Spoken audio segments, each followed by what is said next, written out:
It's a great honor to have friends here in Albania, friends that have been supporting Albania and still supporting Albania, especially when you come from great friends like General Jones, that we had the privilege to have him visiting the Albanian Armed Forces.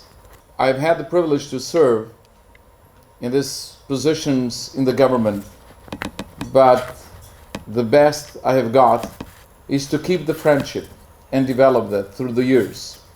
And I'm so proud and happy that I have developed a wonderful relation with people in uniform, not just in Albania, but also in America and other places, and keeping closer our friends that we always discuss about security matters. And I do believe that NATO membership is one of the greatest achievements of Albania.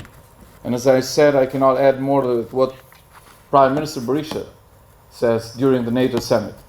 This was a miracle of freedom. Albanians living in a free society, achieving the goals and becoming part of that wonderful family, which is not just a military alliance, it's more than that. It's a family of democratic countries that do share the same values. It's a family of the greatest military alliance and security in the world. And we are so proud to be part of it. So we have a friend here that knows about the region. We have a friend that comes to Albania to support us in some of the important issues.